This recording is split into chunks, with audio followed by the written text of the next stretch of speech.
Hello hello hello, ഇത് Destin ബ്രദറാണോ? അതെ അതെ. Good morning brother. Morning. Brother, ഞാൻ എൻ്റെ പേര് ഇപ്പത്തിൽ നിന്നാണേ. അല്ല, എനിക്ക് ബ്രദറിനോട് ഞാൻ ഒരു കാര്യത്തിനെ പറ്റി ഒരു ക്ലാരിഫിക്കേഷൻ വേണ്ടിയിട്ടാണ് ഞാൻ വിളിച്ചതേ. ബ്രദർ, ഞാനിപ്പോൾ ബ്രദറിൻ്റെ ഒരു വീഡിയോ കണ്ടത്, ഒരു ഓണത്തിനെ കുറിച്ച് പറഞ്ഞ വീഡിയോയെ. ബ്രദറെ, ഞാൻ ഒരു മാർത്തോമ വിശ്വാസത്തിൽ ജീവിക്കുന്ന ഒരാളാണ്. യേശു ക്രിസ്തു ആണ് ഏക രക്ഷിതാവെന്നും യേശു ക്രിസ്തു അല്ലാതെ വേറൊരു രക്ഷയില്ല എന്നും ഞാൻ പൂർണ്ണമായിട്ട് വിശ്വസിക്കുന്ന ആളാണ്. ഞങ്ങൾ ഇപ്പൊ കുറെ ആൾക്കാരോട് പറയുന്നത് ഇങ്ങനെ കേട്ടു. ഞാൻ ഒരിക്കലും ഞാൻ വേറെ ഒരു കാര്യം ഞാൻ പറയട്ടെ, ഞാൻ ഒരിക്കലും ബ്രദറിന്റെ എതിരായിട്ട് സംസാരിക്കുവോ അല്ലെങ്കിൽ ബ്രദർ പറയുന്നത് തെറ്റാണോ എന്നല്ല ഞാൻ പറയുന്നത് കേട്ടോ. ഹലോ അപ്പൊ അങ്ങനെ ഒന്നും കരുതരുത് കേട്ടോ. അല്ല, ഞാൻ ബ്രദറെ, ഒരു ഓണം എന്ന് പറയുന്ന ഒരു സെലിബ്രേഷൻ, അതൊരു ആഘോഷം മാത്രമല്ലേ ബ്രദറെ? അതൊരു ആഘോഷം മാത്രമല്ല. അതൊരു ആഘോഷമല്ല. പിന്നെ ഓണത്തിന്റെ ചരിത്രം പഠിച്ചിട്ടുണ്ടോ? ഓണം എന്നാണ് കേരളത്തിൽ വന്നതെന്നും എങ്ങനെയാണ് ഓണം ബ്രദറെ ശരി, ഞാനൊരു കാര്യം, ഓണം എന്ന് പറയുന്നത് നമ്മുടെ കേരളത്തിലെ ദേശീയ ഉത്സവമായിട്ട് പ്രഖ്യാപിച്ച 1961. അതെ. ഈ മഹാബലി എന്ന് പറയുന്ന ഒരാൾ ഉണ്ടായിരുന്നു എന്ന് ബ്രദർ വിശ്വസിക്കുന്നുണ്ടോ? ഇല്ല. അപ്പൊ അതൊരു മിത്തല്ലേ ബ്രദറെ? അതെ. മിത്ത് എന്ന് പറയുന്നത് എന്താണ്? അല്ല, ഞാൻ പറയട്ടെ, ഇപ്പൊ അതൊരു എന്റെ ഒരു ഇതിൽ വെച്ച് വേണം, അതൊരു വിശ്വാസം തന്നെയാണല്ലോ. ഉണ്ടായിരുന്നു എന്നുള്ളൊരു വിശ്വാസം. എന്താണ്? അല്ല, ഞാൻ ഉദ്ദേശിച്ചത് യേശു ക്രിസ്തു എന്ന് പറയുന്ന ഒരാളുണ്ടായിരുന്നു. മിത്ത് എന്ന് പറഞ്ഞു, അത് ക്ലാരിറ്റി ചെയ്തിട്ടാണ് പോകും. അപ്പൊ മിത്ത് എന്ന് പറയുന്നത് എന്താണ് പറഞ്ഞു. അല്ല, അതൊരു ഇതെന്താ പറയുന്നത്, അതിന്റെ മലയാളം എന്തോ, അതിന്റെ അതൊരു ഇതല്ലേ, എന്തുവാ, ഒരു ഐതിഹ്യമാണ്. ഐതിഹ്യം, അതായത് ഇന്ന ഒരാള് ഇന്ന സംഭവം ഇന്ന കാലത്തൊക്കെ ജീവിച്ചിരുന്നു, അവരൊക്കെ ഇന്ന കാര്യങ്ങളൊക്കെ ചെയ്തു, അവർക്ക് ദൈവീകമായിട്ടുള്ള ചില പവറുകളൊക്കെ ഉണ്ടായിരുന്നു എന്നൊക്കെ വിശ്വസിക്കുന്ന, ആ വിശ്വാസത്തെ ഫോളോ ചെയ്യുന്ന, അല്ലെങ്കിൽ അതിനെ പല രീതിയിൽ വർഷിപ്പൊക്കെ ചെയ്യുന്ന ഒരു സംഭവത്തെയാണ് നമ്മൾ മിത്ത് എന്ന് പൊതുവെ പറയാറുള്ള കാര്യങ്ങൾ. അല്ല, ഞാൻ നമ്മളൊരിക്കലും ഈ മഹാബലി എന്ന് പറയുന്ന ആളെ നമ്മൾ ആരാധിക്കുകയോ അല്ലെങ്കിൽ അദ്ദേഹത്തിന്റെ ഒരു പ്രതിമ ഉണ്ടാക്കി വെക്കുകയോ ഒന്നും ചെയ്തിട്ടില്ലല്ലോ. എന്താണ് ഈ പറയുന്ന ആഘോഷം, ഓണത്തിന്റെ ആഘോഷം? ഇപ്പം ബ്രദർ മർത്തോമ സഭയിലാണെന്നല്ലേ പറഞ്ഞത്? മർത്തോമക്കാരനാണ്. ഓക്കെ. അപ്പം എനിക്ക് തോന്നുന്നു കുർബാനയുണ്ട്, വിശുദ്ധ കുർബാനയുണ്ടല്ലേ? അപ്പൊ ആ കുർബാന എന്ന് പറയുന്ന ഒരു കാര്യം കർത്താവ് സ്ഥാപിച്ചു 2000 വർഷം മുമ്പ്.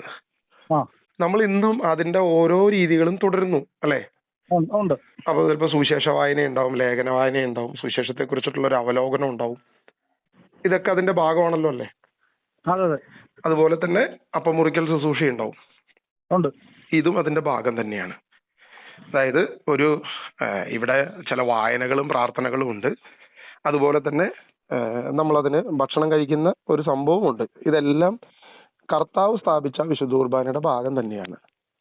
അത് നമ്മൾ വിശുദ്ധിയോടുകൂടി നമ്മൾ ചെയ്യുന്നു. ഇത് തന്നെ ഈ പറയുന്ന ഐതിഹ്യത്തിന്റെ പുറകിൽ, ഈ പറയുന്ന മിത്തിന്റെ പുറകിലുണ്ട്. ആ മിത്തിന്റെ പുറകിലുള്ള കാര്യമാണ് നമ്മൾ തൃക്കാക്കര അമ്പലവുമായി ബന്ധപ്പെട്ട് അവിടെ സ്ഥാപിക്കപ്പെട്ട വാമനൻ എന്ന് പറയുന്ന അവരുടെ ദൈവം. അവരെന്തും ചെയ്യട്ടെ, അത് അവരുടെ ഐതിഹ്യമാണ്, അവരുടെ രീതികളാണ്. അപ്പൊ അവർ ചെയ്യുമ്പോൾ അവരതിനെ എന്താണോ റെസ്പെക്ട് ചെയ്യുന്നത്, എങ്ങനെയാണോ അതിനെ ബഹുമാനിക്കുന്നത്, അതാണ് പൂക്കളം ഇട്ടിട്ട് നടുക്ക് തൃക്കാക്കര അമ്പലത്തിൽ ഇരിക്കുന്ന ആ ദേവന്റെ വിഗ്രഹത്തിന് സമാനമായ ഒരു സ്റ്റാച്ചു പോലെയുള്ള ഒരു സംഭവം ഉണ്ടാക്കി വെച്ചിട്ട് അതിന് ചുറ്റും പൂക്കളം ഇടുന്നു. അപ്പൊ ഈ പൂക്കളം ഇടുന്നത് ഇതുമായി ഒറ്റ സെക്കൻഡ് ഈ പൂക്കളം ഇടുന്നത് ഇതുമായി ബന്ധപ്പെട്ടുള്ള ആരാധന രീതി തന്നെയാണ്. അതാണ് ജ്ഞാനത്തിന്റെ പുസ്തകം. നിങ്ങൾക്ക് മർത്തോമക്കാർക്ക് ആ പുസ്തകം ഉണ്ടാവില്ല, ബുക്ക് ഓഫ് വിസ്ഡം എന്ന് പറഞ്ഞിട്ട് POC ബൈബിളിലുണ്ട്. അപ്പൊ അതിൽ വായിച്ചു നോക്കിയാൽ വ്യക്തമായിട്ട് ആ കാര്യം പറയുന്നുണ്ട്. ഞാനത് ആ വീഡിയോയിൽ പറഞ്ഞിട്ടുമുണ്ട്. അപ്പൊ ഈ സംഭവമൊക്കെയാണ് ഇവിടെ ഇപ്പോഴും നടന്നുകൊണ്ടിരിക്കുന്നത് ഓണവുമായി ബന്ധപ്പെട്ട്. അന്ന് ഈ ഓണത്തിന്റെ ഐതിഹ്യം ബ്രദർ ഒന്ന് പരിശോധിച്ച് മനസ്സിലാവുന്ന ഒരു കാര്യമുണ്ട്. അവിടെ വന്ന് തൃക്കാക്കര അമ്പലത്തിൽ വന്ന് നേരിട്ട് ആരാധന നടത്താൻ പറ്റാത്ത, വണങ്ങാൻ പറ്റാത്ത ആളുകൾ, അവർക്ക് അവരെവിടെയാണോ, ഏത് സ്ഥലത്താണോ താമസിക്കുന്നത്, ഏത് രാജ്യത്താണോ താമസിക്കുന്നത്, അവിടെ തന്നെ ഒരു തൃക്കാക്കര അമ്പലത്തിൽ ഉള്ള അതേ സംഭവം ഉണ്ടാക്കി വെച്ച് ചുറ്റും പൂവിട്ട് കഴിഞ്ഞാൽ അത് നേരെ ചെല്ലുന്ന തൃക്കാക്കര അമ്പലത്തിലേക്കാണ് എന്നുള്ളൊരു വിശ്വാസമാണ് അവിടെ ഉണ്ടാകുന്നത്. ഇത് തന്നെ നമ്മളുടെ ബൈബിളിൽ നമുക്ക് മറ്റൊരു രീതിയിൽ കാണാൻ പറ്റും. അതായത് ഒരു കാലത്ത് ജെറുസലേം ദേവാലയത്തിലേക്ക് നോക്കി പ്രാർത്ഥിച്ചുകൊണ്ടിരുന്ന ആളുകൾ, നേരിട്ട് ദേവാലയത്തിൽ ചെല്ലാൻ പറ്റാത്ത ആളുകൾ അല്ലേ? അത് വായിച്ചിട്ടുണ്ടല്ലോ ബ്രദറെ. അപ്പൊ ഇതുപോലെ ഈ മിത്തിനും എപ്പോഴും വിശ്വാസപരമായ പല കാര്യങ്ങളുമാണ് ഈ മിത്തിന്റെ അകത്ത് ഇൻക്ലൂഡഡ് ആയിട്ട് കിടക്കുന്നത്. അപ്പൊ ഒരു വ്യക്തി തന്റെ ഭവനത്തിൽ പൂവിട്ട് മാവേലിനെ വരവേറ്റ് ഈ വെജിറ്റേറിയൻ മറ്റു കാര്യങ്ങളെല്ലാം നമ്മൾ മാറ്റി വെജിറ്റബിൾ ഫുഡൊക്കെ വെച്ച് ഈ കാര്യങ്ങൾ, അത് അതിന്റെ ആരാധനാ രീതികളുടെ പല വെർഷൻസ് ആണ് അത് സംഭവങ്ങൾ. എന്താണോ നമ്മളിപ്പോൾ വിശുദ്ധ കുർബാന സ്വീകരിക്കാൻ പോകുന്നതിന് മുമ്പ് ചിലപ്പോൾ 1-2 മണിക്കൂർ അല്ലെങ്കിൽ മണിക്കൂറുകൾ ചിലപ്പോൾ ഒരു ദിവസം തന്നെ ഫാസ്റ്റിംഗ് ഒക്കെ എടുത്തിട്ടായിരിക്കും പലരും ചിലപ്പോൾ പോകുന്നത്. അത് അതിന്റെ രീതിയാണ്, നമ്മൾ അതിനെ വിശുദ്ധിയോടുകൂടി കാണുന്നതുകൊണ്ട്. അപ്പൊ എന്ന് പറയുന്ന പോലെ തന്നെ അവര് നടത്തുന്ന ആചാര രീതികളാണ് ഈ പറയുന്ന കാര്യങ്ങളെല്ലാം. ഇതല്ലേ ബൈബിളിൽ പഴയ നിയമത്തിൽ മുഴുവൻ പറഞ്ഞുകൊണ്ടിരിക്കുന്നത്, നിങ്ങൾ അവരെ അനുകരിക്കരുത്, അത് നിങ്ങൾക്ക് കെണിയായി തീരും, നിങ്ങൾ ആ സംഭവം ഫോളോ ചെയ്യരുത്. അപ്പൊ അങ്ങനെ ഞാൻ വേറൊരു കാര്യം ചോദിച്ചിട്ടെ, നമ്മുടെ പള്ളികളിൽ ഈ മധ്യസ്ഥ പ്രാർത്ഥന, അതായത് ഈ വിഗ്രഹ ആരാധനയോ നടത്തുന്നത് അത് തെറ്റല്ലേ? വിഗ്രഹാരാധന തെറ്റാണ്. തെറ്റാണ്ട് പിന്നെ പള്ളികളിലൊക്കെ മറ്റേ മാതാവിന്റെയും യേശുവിന്റെ ഒക്കെ രൂപം വെച്ച് പ്രാർത്ഥിക്കുന്നപ്പോ തെറ്റാണ്. തെറ്റാണ്.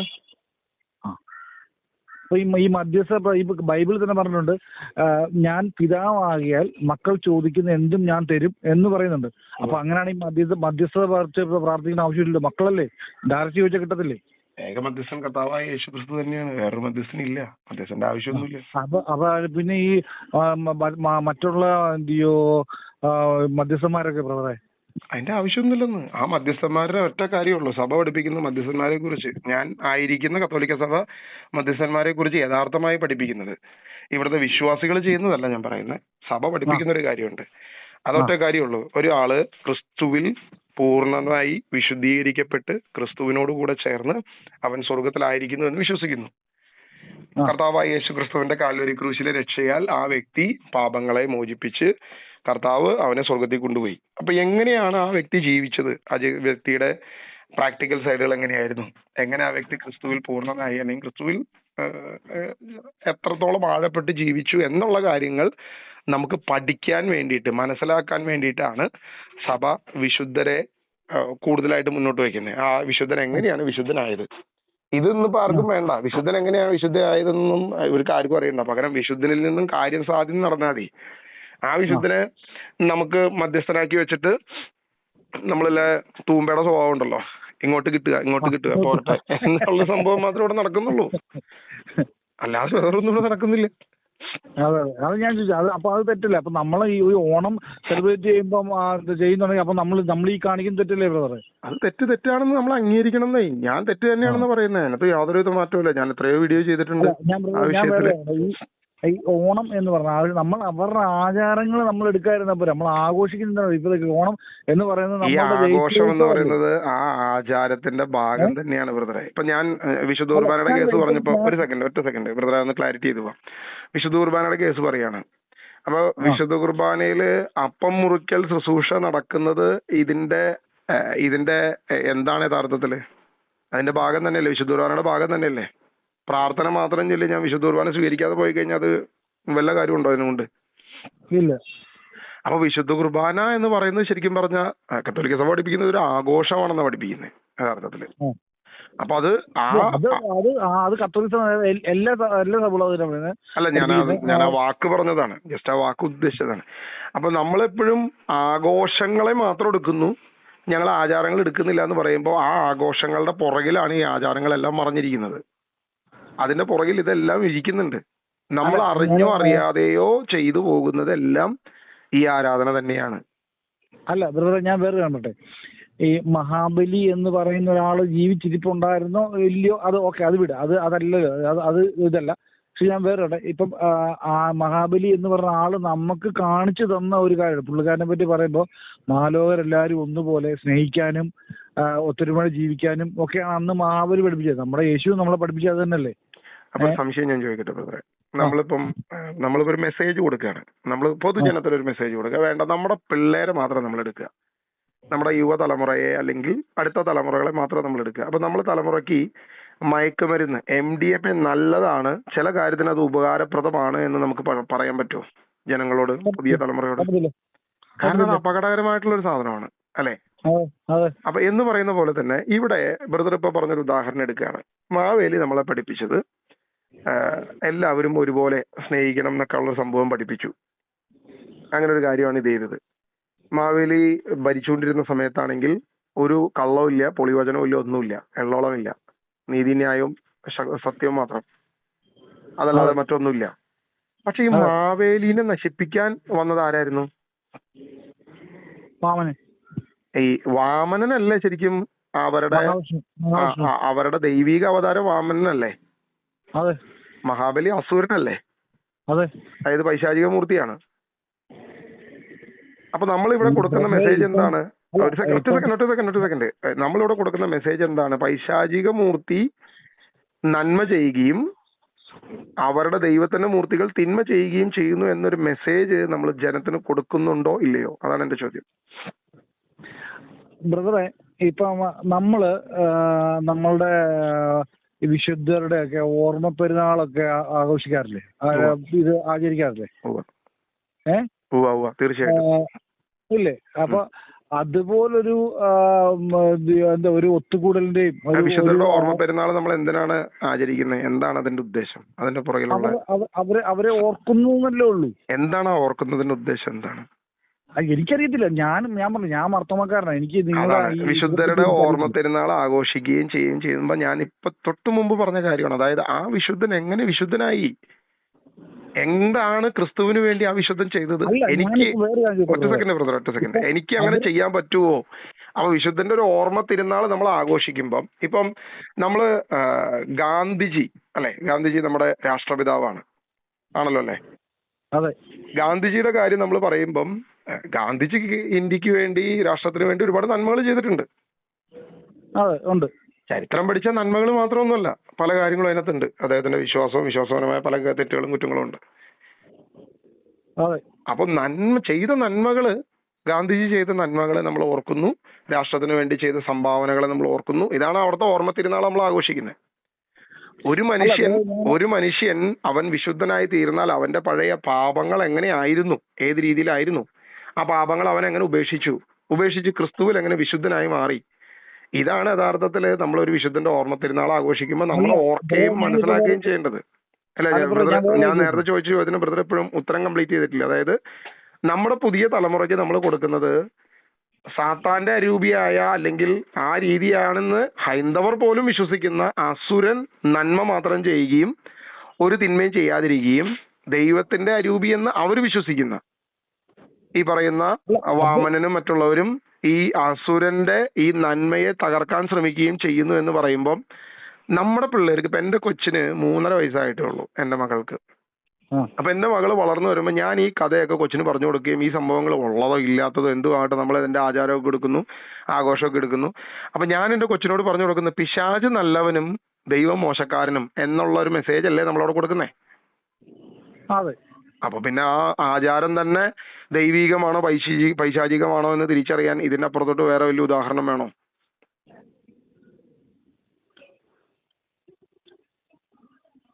അല്ല ഞാനെന്തോ പറയാമെന്ന് മറന്നു. ഓക്കെ, ഞാൻ ഒരു കാര്യം കൂടി പറയാം. ചരിത്രപരമായിട്ട് നമ്മൾ ഈ കാര്യത്തെ നമ്മൾ വെറുതെ ഒന്നും കൂടി അനലൈസ് ചെയ്യാം. നമ്മൾ കേരളത്തെ ഒന്ന് പരിശോധിച്ച് നോക്കുക. മിഷണറിമാര് ഇവിടെ കേരളത്തിലേക്ക് വരുന്നത് വരെ ഇവിടത്തെ കേരളത്തിന്റെ അവസ്ഥ, അതായത് 16-ാം നൂറ്റാണ്ടിലെ കേരളത്തിന്റെ അവസ്ഥ, ഇന്നത്തെ കേരളത്തിന്റെ അവസ്ഥ നമ്മളൊന്ന് പരിശോധിച്ച് നോക്കുക. ഇവിടെ വർഗീയതയും തൊട്ടുതീണ്ടായ്മയും ജാതി വ്യവസ്ഥയുമായിട്ട് പരസ്പരം ജീവിക്കാൻ പോലും കഴിയാത്തൊരു കാലഘട്ടത്തിലായിരുന്നു അത്. മാറുമറയ്ക്കാൻ, ഇപ്പൊ ബ്രദർ തിരുവല്ല ആണെന്നല്ലേ പറഞ്ഞത്? തിരുവല്ലയിൽ നിന്ന് കുറച്ചുകൂടി ദൂരെ പോയി കഴിഞ്ഞ് കഴിഞ്ഞാൽ നമ്മൾ കൊല്ലം, അവിടെ ചെന്ന് കഴിഞ്ഞാൽ നമ്മൾ അവിടെ കാണുന്ന ഒരു വലിയൊരു സമരമാണ്. മാറുമറയ്ക്കാനായിട്ട് അവകാശമില്ലായിരുന്നു സ്ത്രീകൾക്ക്. ഇങ്ങനെ നമ്മൾ പറഞ്ഞു വന്നാൽ നമ്മളുടെ ഒരു 150-200 വർഷം മുമ്പുള്ള കേരള ചരിത്രം നമ്മളൊന്ന് വെറുതെ വായിക്കുകയും ഒന്ന് മനസ്സിലാക്കുകയും ചെയ്തു കഴിഞ്ഞാൽ 4 പേരോട് തുറന്ന് പറയാൻ പറ്റാത്ത ചരിത്രമാണ് നമ്മുടെ ഇടയിൽ കിടക്കുന്നത്. അപ്പൊ അത്രയും നാണിപ്പിക്കുന്ന ഒരു ചരിത്രമുള്ള കേരളത്തില് ഒരു മാവേലി ഉണ്ടായിരുന്നു, എള്ളോളമില്ല, പൊളിവചനം ഉണ്ടായിരുന്നു എന്നൊക്കെ പറയുമ്പോൾ നമ്മളിത് ആരോടായി പറയുന്നേ? കേൾക്കുന്നവൻ എന്നിട്ടാണോടോ നിന്റെ റിയൽ ഹിസ്റ്ററി ഈ കിടക്കുന്ന ഇങ്ങനെയായി, ഇതെങ്ങനെ ഇങ്ങനെയായി എന്ന് ചോദിക്കില്ലേ? അപ്പൊ അതിന് അങ്ങനെ ചോദിക്കുമ്പോൾ തന്നെ ഏതെങ്കിലും ഒരു കാലത്ത് ഒരു മാവേലി ഉണ്ടായിരുന്നെങ്കിൽ, ഒരു 10,000 വർഷം മുമ്പ് അല്ലെങ്കിൽ ഒരു 2000 വർഷം മുമ്പ് ഒരു മാവേലി കേരളത്തിൽ ഭരിച്ചിരുന്നെങ്കിൽ, ആ മാവേലി അസുരനായിരുന്നെങ്കിൽ, അങ്ങനെയെങ്കിൽ നമ്മൾ യഥാർത്ഥത്തിൽ ആരാധിക്കേണ്ടത് അസുരനെ, പിശാചിനെ, സാത്താന്റെ മൂർത്തികളെ അല്ലേ എന്ന് എന്റെ കുഞ്ഞ് ചോദിച്ചാൽ ഞാൻ എന്ത് മറുപടി പറയാ കുഞ്ഞിനോട്? കാരണം 2000 വർഷം മുമ്പ് മാവേലി ഭരിച്ചപ്പോൾ ഒരു കുഴപ്പമുണ്ടായില്ല. ആ മാവേലിയായ അസുരനെ ചവിട്ടിത്താത്തി നശിപ്പിച്ച് ഇല്ലാതെയാക്കി. അതിനുശേഷം വന്ന ഈ പറയുന്ന മറ്റ് ദൈവിക മൂർത്തികളെന്ന് ഇവർ വിശ്വസിക്കുന്ന പലതും എന്ത് ചെയ്തു? ഇതെല്ലാം തകർത്ത് കളഞ്ഞു. എന്നിട്ട് ഇന്ന് നമ്മുടെ കേരള ചരിത്രം പരിശോധിച്ച് നോക്കുമ്പോൾ 200 വർഷം മുമ്പ് പരസ്പരം ജീവിക്കാൻ പോലും കഴിയാത്ത അത്രയും മോശപ്പെട്ട ഒരു ചരിത്രത്തിലേക്ക് നമ്മുടെ കേരളം പോയി. എങ്കിൽ യഥാർത്ഥത്തിൽ ദൈവത്തെയാണോ ആരാധിക്കേണ്ടത്, അസുരനെയാണോ ആരാധിക്കേണ്ടത്? എന്റെ കൊച്ചു ചോദിച്ചാൽ ഞാൻ എന്ത് മറുപടി പറയാം എന്നോട്? ഞാൻ ഈ ഓണം ആഘോഷിച്ച് ഈ പറയുന്ന ഐതിഹ്യമാലയും ആചാരങ്ങളും ആഘോഷം മാത്രം എടുത്തിട്ട്, ഈ ആഘോഷത്തിന്റെ പിന്നിൽ നാളെ കാര്യങ്ങളുണ്ടല്ലോ, ഈ കാര്യങ്ങൾ ചോദിച്ച് മനസ്സിലാക്കി കഴിയുമ്പോൾ അവരെന്നോട് ചോദിച്ചാൽ ഞാൻ എന്ത് മറുപടി പറയും? ബ്രദർ എന്ത് മറുപടി പറയും? അത് പറയാൻ മറുപടിയില്ല. അപ്പൊ ഇതൊക്കെയാണ് ഇതിന്റെ പ്രശ്നം. ഇതിന്റെ പുറകിൽ ഞാൻ ഇപ്പൊ വേറെ ഞാൻ മനസ്സിൽ ഞാൻ ഇങ്ങനെ അതിനെപ്പറ്റി ഇങ്ങനെ ആലോചിച്ച് ഞാൻ കരുതി പണ്ടുള്ള ആരോ ഉണ്ടാക്കി വെച്ച ഒരു സമ്പ്രദായം. കാരണം ഈ വരുന്ന കാലഘട്ടത്തിൽ എല്ലാവരും ബന്ധങ്ങൾക്കും സ്നേഹങ്ങൾക്കും സാഹോദര്യത്തിനൊന്നും വില കൊടുക്കാത്ത ഒരു കാലത്ത് ഒരു ദിവസം ഒരു നേരം ആഹാരം കഴിക്കാൻ കിട്ടുന്ന ഒരു ഇത് അത്രേ ഞാനും ഉദ്ദേശിച്ചുള്ളൂ. അവിടെയും പ്രശ്നമുണ്ട്. നമ്മൾ എല്ലാ ദിവസവും ചെല്ലുകയാണ്, സ്വർഗസ്ഥനായ ഞങ്ങളുടെ പിതാവേ, അങ്ങനെ നാം പൂജിതമാകാൻ വേണ്ടി രാജ്യം വരണം, വേണ്ടി തിരുവനന്തപുരത്തിലെ പോലെ അന്നു വേണ്ട ആഹാരം നിങ്ങൾക്ക് തരണമേ. കാണാൻ പറ്റും ഓണം ഉണ്ണണം. അതായത് ഉള്ളതും വിറ്റിട്ട് ഒരു ദിവസമെങ്കിലും ഉണ്ണണം എന്ന് പറയുമ്പോൾ നമ്മുടെ ദൈവത്തിന് പവറില്ല. സ്വന്തം അന്നു വേണ്ട ആഹാരം പോലും തരാൻ കഴിവില്ലാത്തൊരു ദൈവത്തെയാണോ നമ്മൾ ആരാധിക്കുന്നത്? സൃഷ്ടിച്ച ദൈവത്തിന് അന്നു വേണ്ട ആഹാരം തരാൻ കഴിവില്ലെങ്കിൽ പിന്നെ ആ ദൈവത്തിന് എന്തിനാണ് നമ്മൾ ആരാധിക്കുന്നത്? എന്തിനാണ് നമ്മൾ പ്രാർത്ഥിക്കുന്നത്? അപ്പൊ ഒരു ദിവസമെങ്കിലും ഒന്ന് ആഘോഷിക്കട്ടെ, അല്ലെങ്കിൽ ഒന്ന് ഭക്ഷണം കഴിക്കട്ടെ എന്ന് വിചാരിച്ചിട്ട് നമ്മൾ അതിന്റെ പിന്നാലെ പോകുന്നു എന്ന് പറയുമ്പോൾ, അങ്ങനെയാണെങ്കിൽ പിന്നെ ഈ പ്രാർത്ഥന നമ്മൾ ചെല്ലരുത്. എനിക്ക് തോന്നുന്നു മർത്തോമാക്കാർ ഈ പ്രാർത്ഥന ചൊല്ലാറുണ്ടല്ലോ അല്ലേ, സ്വർഗസ്ഥനായ പിതാവേ? ഓക്കെ. അപ്പൊ നമ്മൾ എന്തിനാണ് ആ പ്രാർത്ഥന ചെല്ലുന്നത്? അങ്ങനെയാണെങ്കിൽ അന്നു വേണ്ട ആഹാരം പോലും തരാൻ കഴിയാത്ത ഒരാളെ, ബ്രദറിന് ഇപ്പൊ എത്ര വയസ്സായി? 35 വർഷമായിട്ട് നിങ്ങൾ ഈ പ്രാർത്ഥന ചെല്ലിട്ട് ഇത് നടക്കാത്ത ഒരു ദൈവമാണെന്നുണ്ടെങ്കിൽ പിന്നെ എന്തിനാ ബ്രദറെ നമ്മൾ ഈ പ്രാർത്ഥന ചെല്ലുന്നത്? ഓണം ആഘോഷിച്ചാൽ പോരെ? അന്നത്തെ ദിവസം ഒരു ദിവസമെങ്കിലും നമുക്ക് ആഘോഷിക്കാമല്ലോ, അതുപോലെ അതല്ലേ ചെയ്യണ്ടേ? എന്റെ ഈ പ്രാർത്ഥന നിർത്ത്.